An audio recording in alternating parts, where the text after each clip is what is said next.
Sri Sai Ram, and a warm welcome to you all on the next episode of Tuning Into Sai, a podcast series offered by Sri Sai Centre of Mill Hill.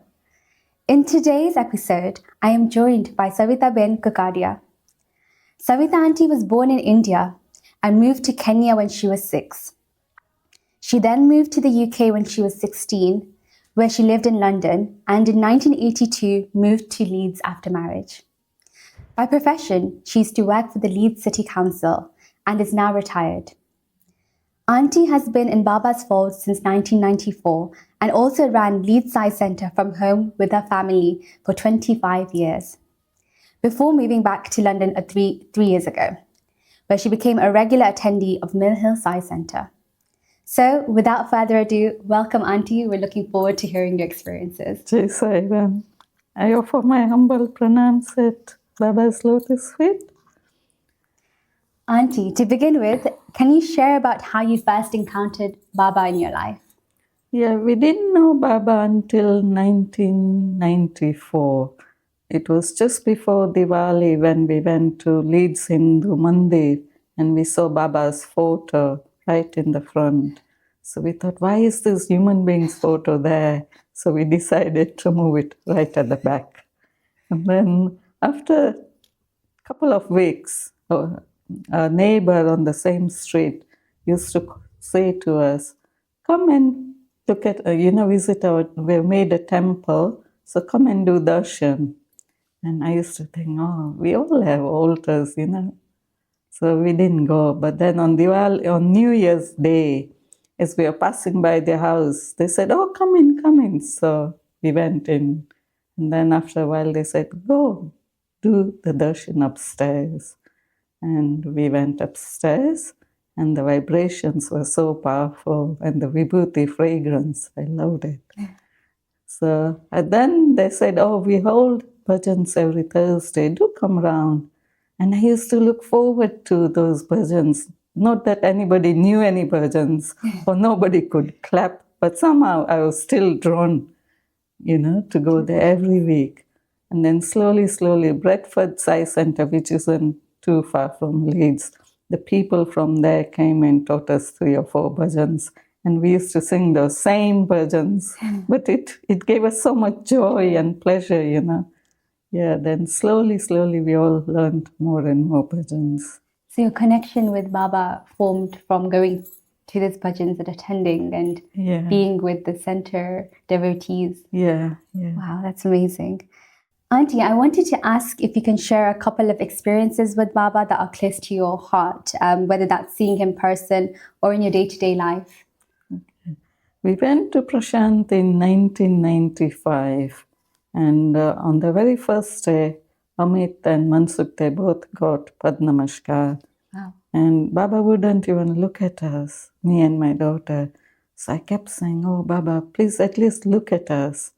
And then in one of the discourses, Baba said, everybody keeps telling me to look at them. Now I look at each and every one of you.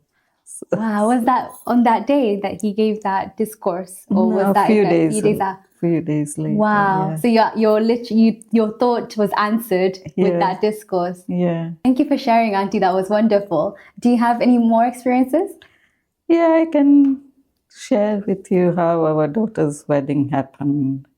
Yeah, I always used to tell my daughter, as she was growing up, I used to tell her, it's best to get married into our own caste so that you don't have problems mixing with the in-laws. And then, behold, there was this boy who used to come to our house for bhajans. He didn't mix. He would just leave straight after bhajans.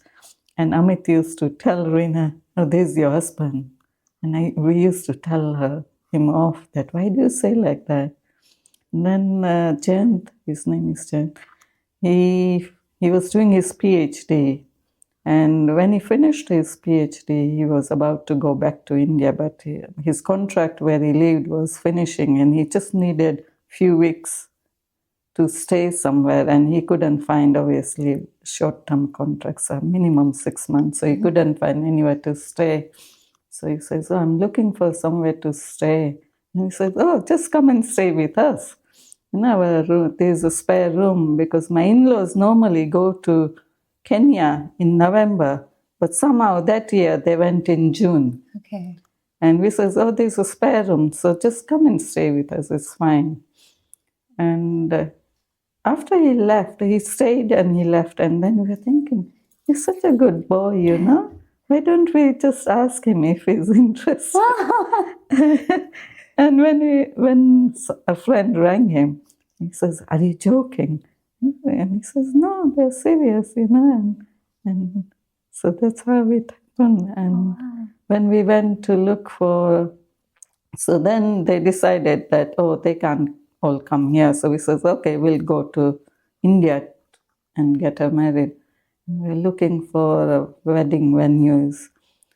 And somebody had given us an address of Sai Vinod, a person living in Bangalore. So we rang him when we got to India, and the father answered the phone. And he says, oh, I'm sorry, but he's in hospital at the moment.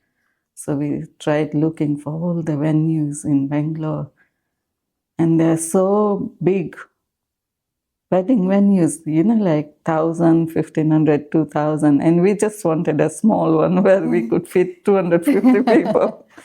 And if you find a hall, the accommodation is not there. Yeah. So then 2 weeks we had gone, and 10, 12 days had gone by, and we thought, oh God, are we going to go back without finding anything? Yeah. So we rang Sai. We thought, let's try ringing this Sai Vinod again. And luckily he was out of the hospital, and he says, okay, I'll come and help you. Just come to my shop tomorrow. And we went to his shop, and he took us to a Sai Centre in Bangalore, and it was so nice. They had about 10 or 12 rooms, so we thought, okay, we'll find the other room somewhere. So we didn't get the date that the other party wanted, but we thought we'll just book the hall. And when we rang them, they said, no, Murtam is more important. We can't accept this date. And we are both like crying. We thought, oh, what do we do now? We just can't find anything. And Savina says, don't worry, I'll take you somewhere else. And it says, this is a new building, they're just finishing. So by the time the wedding is, it will be ready by then. And we went there, and you won't believe that the accommodation, everything was there, and it was brand new. The toilets were Western, and everything was so good. And then he arranged, all the decorators for caterers for us. Everything was done within a day. Wow. And we just went home happily thinking, oh God, thank you so much. So it's wonderful how Baba makes everything just work. I mean, you don't think that nothing's going right, and suddenly everything just starts flowing. And also when we did the wedding invitation cards, we put one card in at the Lotus Feet of Baba in our house, and we asked the Sai Vinod to take another one to Baba. Yeah. And the other part, Jane's family had done the same, which we didn't know, that they'd put one at the Baba's Lotus Feet, and the mother had taken one. And when Baba took the card from Sai Vinod, he says, I've got 4 invitations for the same wedding. Wow, so he actually managed to give him the card. Yeah, and he said that.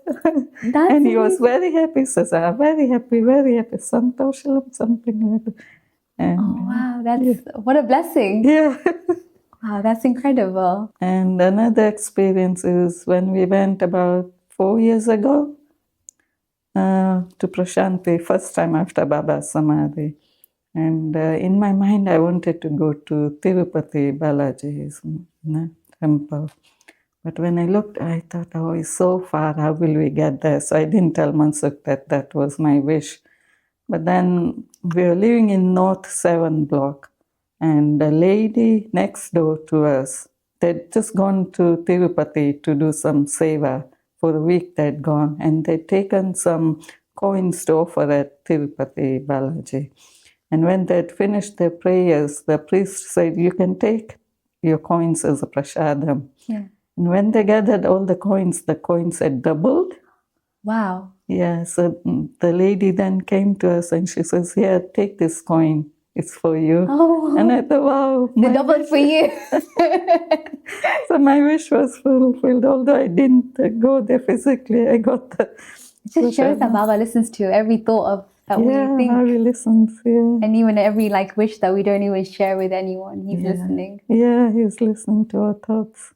One other experience is, we went to a Sai Centre in Bangalore, and we did the darshan, and then this person gave us 3 containers. One contained vibhuti, haldi, and turmeric, and kumkum. And he says, oh, sometimes, miracles happen, and some people have had lingams. So Mansukh thought, a fleeting thought, lingam would be nice. Like would come out from the... Yeah, from the containers? Yeah. Oh. Yeah, so when we brought it, because the containers were very light, but when I opened one, the vibhuti container, it suddenly felt heavy. And there was like a granite-colored lingam, but then it started changing color from green to, it's like honey-colored lingam now we have. Oh, wow. But the strange thing is, it's transparent on one side, but if you turn it 90 degrees, you can't see from the other end. Oh. You can see through it, but if you turn it round, you can't. See it. Wow. So have you kept that in your it's in our shrine? Yeah. Wow, that's incredible. Auntie, how many times have you been to Prashanti? We've been about 10 or 12 times. Wow. The first time was in 95 and 96. I think that was the year when they did the Paduka Puja. Wow. 1008 Paduka Puja. Wow. I was lucky enough because that was the last time that Baba did the Paduka Puja. Oh, okay. And then we went for the youth conference in 2006. Yeah, so that was when Amit and Reena, they were young and they came as well. We went as a family. How was that experience of being together with having a world conference? Yeah, it felt good that your children are taking part in something. Were they a part of the drama or any No, they performances? weren't part of drama, but being part of that group. Yeah. Yeah. And just now we've just come back from Prashanti after the Ati Rudra Mahayagna. Wow. So we are lucky because we were thinking of going in October, and then somehow Baba stopped us going then because this was, maybe he wanted us for the Ati Maharudra Yagna. And it was so, the vibrations were so good. And also they did the Ling Pujas where there were 108 tables of Ling, and we were lucky enough to make, they did 70,000 Ling. Wow. And we were lucky enough to get an opportunity to do something. Yeah. And do the Abhishek and do puja on them, on the lingams. That's amazing. So Auntie, you mentioned that you were meant to go in February. Meant to go in October. So did you change it to February just automatically before you knew? Or? No, we didn't know. Oh. Then we just came to know, there's going to be Ati Maharudra Yagnam. So I thought, let's go now. Let's go now. Yeah. So how was the vibration? How did you feel being a part of such a big yagna? Yeah, it's so nice to be there, and the amount of people, you think, oh wow, the Baba giving us this special, opportunity to be there. Wow, yeah. It's amazing. Auntie, a lot of devotees who are listening today may not have physically seen Baba or know what he was like. So what was it like seeing him? Like, how did he look? What was he doing? How did you feel? Yeah, just as soon as you enter Prashanti, you get that peace, within you. Yeah. And you feel so much, you're just very calm and peaceful. And when I first saw him, he had just passed by and he didn't look at me. And I said, you're not supposed to say anything. I said, Baba. and he turned around and looked at me as if to say, What do you want? That's amazing. And then you just... Then I didn't say, I was just, I didn't say anything. Obviously, my memory was blank. I didn't say anything, but I thought, wow, why did I just shout like that? No, that's really amazing. And he actually looked at you when you shout. Yeah. And then he just started walking. Yeah, and then he carried on walking. And what was his interaction? Was he interacting with other devotees? And I saw, I wanted to see how he materialized Vibhuti, and just few steps further, he materialized Vibhuti, and I saw that, and I was happy that, wow, it's nice. Your prayers answered? Yeah, and you could smell the Vibhuti, as it passes by, you can smell. That's amazing. Auntie, which key teaching of Baba has helped you most throughout life that you carry with you in your everyday life? Yeah. Baba says, whatever work you do, just offer it to me. Don't take it as it's their work or my work. Just take everything as his work. And that I keep into my mind. And whatever I do, I just do it gratefully. Yeah.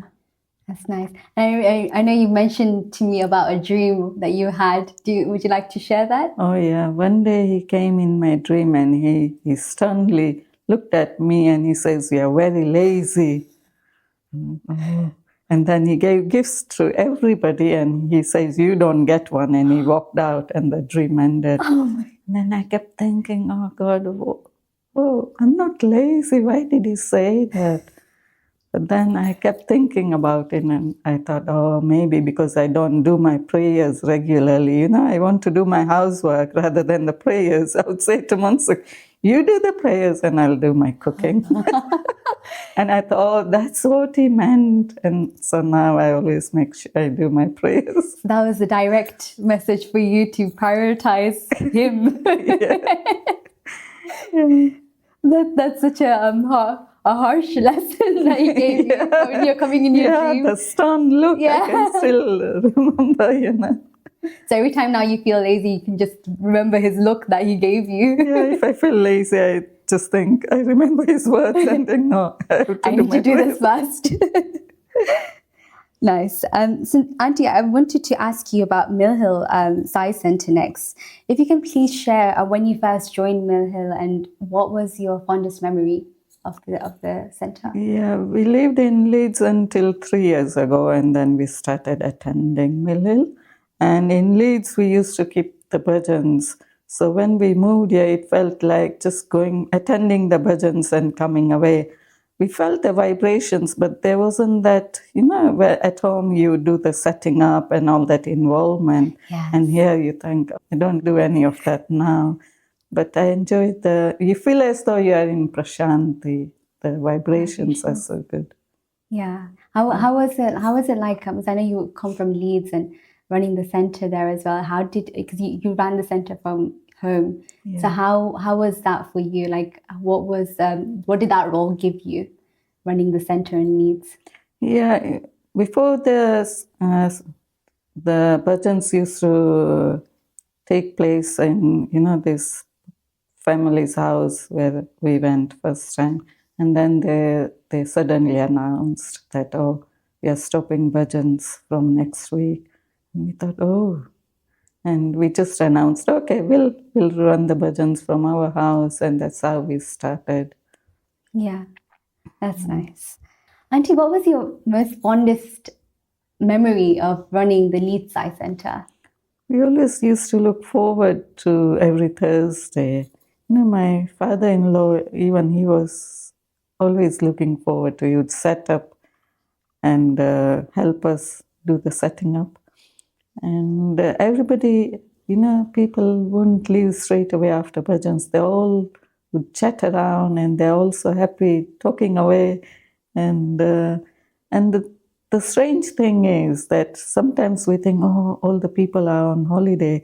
Today we won't have many people. And some new people would come, and Baba sends everyone. Yeah. And also during birthday times, we used to celebrate in the house. And so many people would come, but they would all fit in nicely in the room. It isn't as though, okay, people can't sit, or it's amazing how And it works. so did you also help with the making the altar and? Yeah, before we used to set it up on the sofa. And I remember I got a dream once because I wanted to do it differently. And Baba came in my dream and said, just keep it simple. So, yeah. That's so nice. Direct involvement in the altar setup. And how did you feel when being so involved with that center? Because you used to run it from home and you used to be a part of making the altar and the bhajans. How did that make you feel and your connection with Baba? How did that develop through doing your duty in the center? You always feel more relaxed and happy, and that everybody can come and enjoy. You can see that enjoyment in people's faces, that they are also happy to come and be at peace, Yeah. that they go away peacefully. That's nice. How do you feel that the Leeds Sai Centre, running that centre, has influenced you and your family now? Yeah, it's all the children. Well, Amit and Rina, they sing, and also our grandchildren, they all the girls sing. And Priyali, although she can't speak properly, she'll mumble and happily clap and dance, and she's so joyful. When we do our prayers in the morning, she'll sit down with us when we are doing the Abhishek. She'll put some water and then start drinking the water herself. She'll say Om and then just drink it. I think your grandchildren are in Bal Vikas in Mill Hill right now as well, right? Yeah. So Kalyani is very happy, and she loves to sing. Bhajans. Yeah, she's learning new bhajans. Are you teaching her bhajans? Mansukh teaches her. Oh, yeah. nice. Yeah. So moving to the last couple of questions, as you know, young adults across the global Sai organization are navigating big moments in their life, whether that's graduation, job, getting married, becoming parents. So what is one message that you have for the young adults that can keep Baba close during these big milestones in their life? Yeah, that you should always be grateful for whatever you have and you do, and offer everything to Baba by the end of the day. Just be grateful for whatever you have done.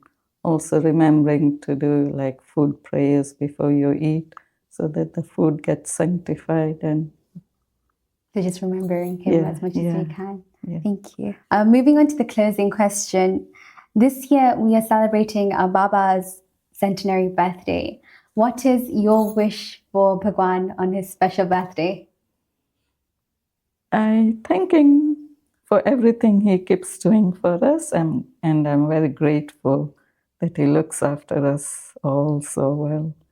I wish him a very happy birthday. Thank you so much, Auntie. That was wonderful. It was incredible hearing your experiences. I really enjoyed talking to you. And thank you to everyone who have watched this episode of Tuning Into Sai at home. And please stay tuned for the next episode. Jai Sai Ram. Sri Sai Ram.